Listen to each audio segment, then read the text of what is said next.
We've all seen them, the drills that are outdated, repetitive and boring. But what if we could take those same drills and transform them into exciting game-like challenges that players love?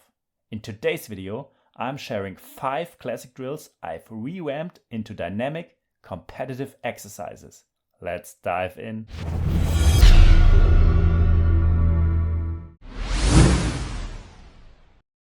The 11-man drill is traditionally designed to teach fast breaks, but doesn't reflect a real game scenario when 2 defenders are just standing at the other end of the court waiting for the offense.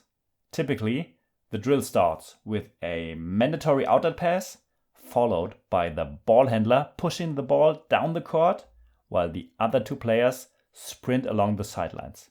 But how often do 3 players run uncontested down the court in a real game? Plus, this drill completely misses the critical transition from offense to defense. So let's change it. We are turning this into a 3v3 matchup that prioritizes fast break situations. Position 2 additional players from the defending team at the sideline. When one defender gains possession, whether through a rebound, a steal, or after the offense scores, that player transitions into offense and the offensive player switches to defense. The 2 teammates waiting out of bounds then sprint onto the court, creating a fast break opportunity. Meanwhile, the other 2 defenders position themselves at the sideline for the next offensive play. The same rules apply on the opposite end. After the offense scores, those players switch to defense. One defender makes the inbound pass, and the player receiving the ball initiates the next offense by pushing the ball down the floor with the 2 players out of bounds joining the action. This modification not only makes the drill far more game-like, but also adds intensity and challenges your players to adapt quickly in transition. When coaches want to teach passing, many default to the basics with a standard partner passing drill. While fundamentals are important, lining players up in 2 rows for stationary passes often removes the element of creativity and decision making. By telling your players exactly what to do, you are missing an opportunity for them to learn when, where, and how to pass on their own. So let's shake things up with a more engaging and challenging drill. Start with 2 players as taggers and give one of them a basketball. All other players are runners, each holding their own basketball. The rules. Taggers cannot dribble or move with the ball. They can only pass to each other. Runners can move freely anywhere on the court, but must stay in bounds and maintain control of their ball. The goal for the taggers is to tag a runner, but they can only tag when in possession of the ball. When a runner is tagged or loses control of their ball, they put their ball aside and become a tagger. To increase the challenge for the runners, you can introduce a second ball for the taggers, creating more pressure and faster decisions. The game continues until all runners have been tagged. This drill not only improves passing skills, but also adds excitement and encourages players to think critically about timing, positioning, and decision making. Plus, it's a lot more fun than standing in a line. The weave drill. It's classic, but let's face it, it's about as far from a real game scenario as you can get. Everything in this drill is scripted, removing any chance for players to learn organically. So, instead of running 3-on-0, let's make it more dynamic by introducing a defender. This adjustment forces players to dribble, pass, position themselves, and finish under pressure.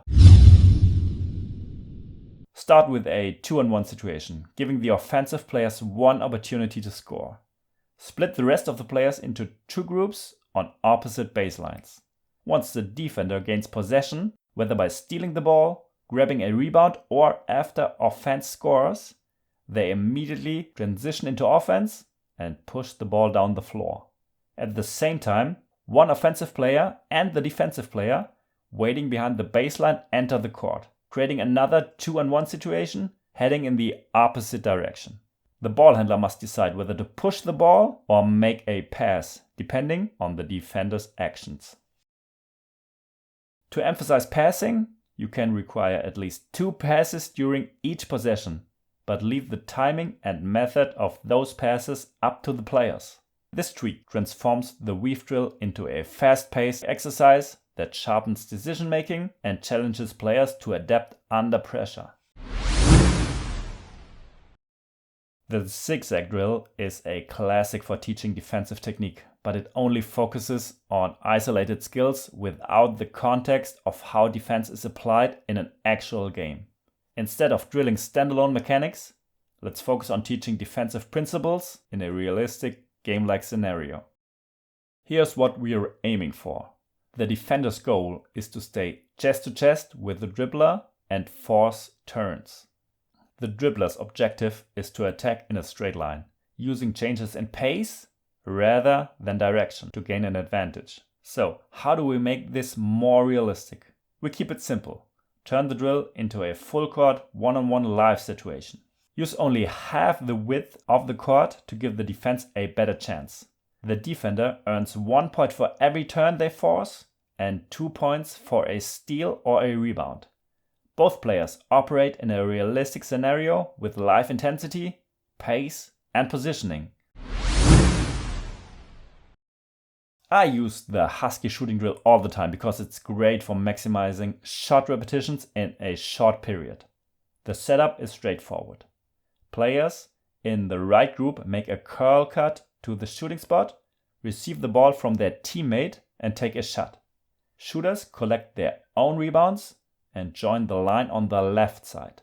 Passers move to the right side immediately after delivering the pass. So far, so good. But sometimes I like to add a layer of challenge to push my players a bit more. Let's enhance the drill by incorporating running and dribbling to make it more intense and game-like. Both the passer and the shooter start simultaneously and complete a shot obstacle course or movement sequence before delivering the pass or taking the shot. This adds an element of fatigue and forces players to adjust their timing. The result is a more dynamic, physically demanding drill that not only develops shooting and passing skills, but also challenges players to perform under pressure and adapt to game-like conditions. By turning simple drills into game-like challenges, you'll not only engage your players more, but also see real results on the court. Don't forget to check out my other videos for more drills. Thanks for watching and see you next time.